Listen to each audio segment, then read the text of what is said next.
Hello everyone, welcome to Godzilla series. ये film 1998 में release हुई। ये मूवी गॉडजिला फ्रेंचाइज की 23वीं फिल्म थी जिसको ट्राई स्टार पिक्चर्स ने प्रोड्यूस किया। मूवी रिलीज करने से पहले ट्राई स्टार पिक्चर ने इसके 3 पार्ट्स बनाने का सोचा था, लेकिन जब इस मूवी को रिलीज किया गया तो ये मूवी बॉक्स ऑफिस पर ना चल सकी, जिसकी वजह से इसके तमाम सीक्वल्स खत्म कर दिए गए। सो इंट्रो पर टाइम वेस्ट किए बगैर इस मूवी को स्टार्ट करते हैं।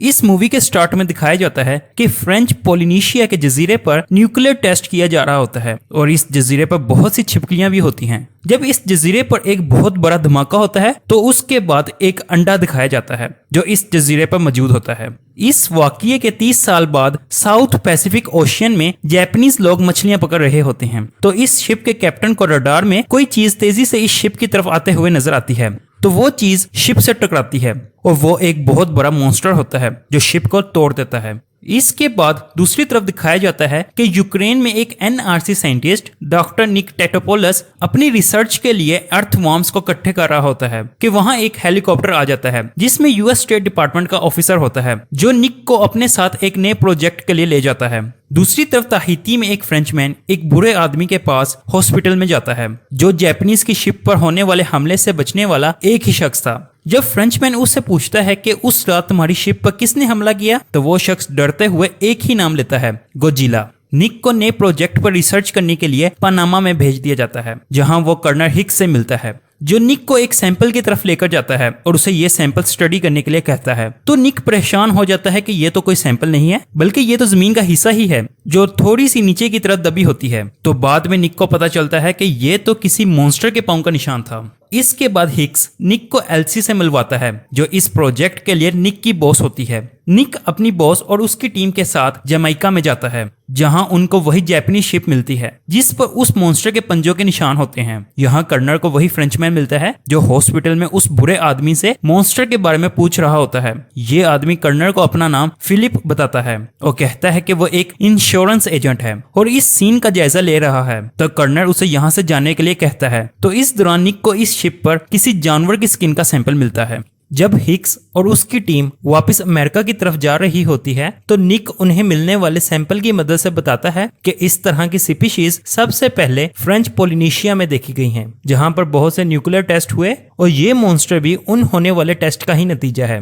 इसके बाद वो मॉन्स्टर न्यूयॉर्क शहर की तरफ जाता है जहां वो हर जगह तबाही मचा देता है और ये मॉन्स्टर साइज में बहुत बड़ा होता है जो एक छिपकली की तरह का होता है और ये न्यूयॉर्क पर हमला करने के बाद कहीं गायब हो जाता है। जब न्यूयॉर्क शहर का मेयर कर्नल से मिलने के लिए जा रहा होता है तो वही फ्रेंचमैन छुपके से मेयर की गर्दन पर माइक्रोफोन लगा देता है।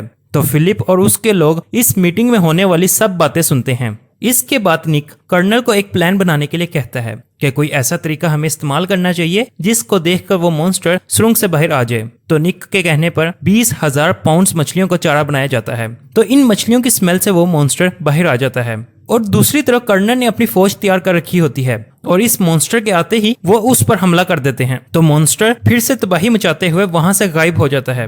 तो इस दौरान निक को उस मॉन्स्टर के खून का सैंपल मिलता है। तो निक इस सैंपल से उस मॉन्स्टर की प्रेगनेंसी को चेक करने के लिए एक दुकान पर इक्विपमेंट्स खरीदने के लिए जाता है। तो वहां उसे अपनी एक्स गर्लफ्रेंड ऑड्री मिलती है जो फेमस रिपोर्टर कैमन की असिस्टेंट होती है। तो निक उसे अपने साथ ले आता है और उस मॉन्स्टर के ब्लड सैंपल पर टेस्ट करना शुरू कर देता है। तो यहाँ निक को पता चलता है कि वो मॉन्स्टर प्रेग्नेंट है।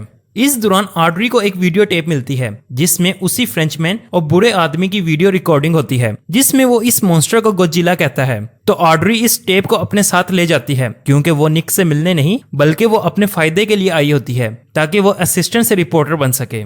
दूसरी तरफ कर्नल फिर से एक मीटिंग रखता है कि इस दफा उस मॉन्स्टर का ध्यान किसी ऐसी जगह खींचा जाए जहां कोई आसपास आबादी ना हो और जब वो मॉन्स्टर वहां आए तो उसे मार दिया जाए।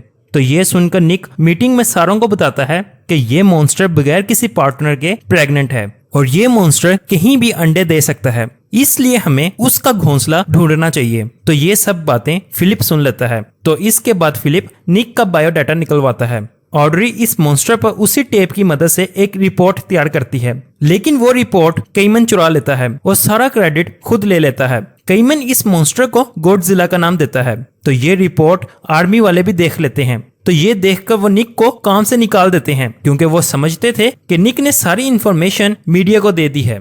इसके बाद फ्रेंचमैन फिलिप निक को किडनैप कर लेता है और उसे सारी बातें एक्सप्लेन करता है कि वो फ्रेंच सीक्रेट सर्विस का एजेंट है और वो यहाँ इसलिए है कि वो इस बात पर पर्दा डाल सके कि फ्रांस का गॉडजिला को बनाने में कोई हाथ है, क्योंकि उसको फ्रेंच पोलिनेशिया में न्यूक्लियर टेस्ट के दौरान बनाया गया था। और अब एजेंट फिलिप भी गॉडजिला के घोंसले को ढूंढना चाहता था ताकि उसके घोंसले को तबाह कर दिया जाए। तो ये सुनकर निक उसकी मदद करने को तैयार हो जाता है, क्योंकि कर्नल हिक्स उसका घोंसला ढूंढने की बजाय उसे मारने की प्लानिंग कर रहे थे, जबकि निक के नजदीक घोंसला ढूंढना ज्यादा इंपॉर्टेंट है, क्योंकि अगर गॉडजिला मर भी गया तो उसके बाद उसका घोंसला नहीं मिलेगा और उसके बच्चे बड़े होकर तबाही मचाएंगे। निक एजेंट फिलिप के साथ यूएस आर्मी के कपड़ों में शहर के अंदर जाता है। यह सब बातें ऑड्री का दोस्त एनिमल सुन लेता है और वो घर आकर ऑड्री को बताता है। तो वो दोनों भी अंडों को ढूंढने के लिए सुरंग में जाते हैं, जहां उन्हें निक और उसकी टीम मिल जाती है। दूसरी तरफ कर्नल हिक्स गॉडजिला को मारने के लिए दूसरा जाल बिछा चुका होता है। जब गॉडजिला वहां आता है तो आर्मी उस पर हमला कर देती है। तो जब गॉडजिला उनसे बचता हुआ पानी में जाता है तो सबमरीन्स उस पर मिसाइल्स चलाती हैं जो गॉडजिला को लगती हैं और गॉडजिला तकरीबन मर चुका होता है।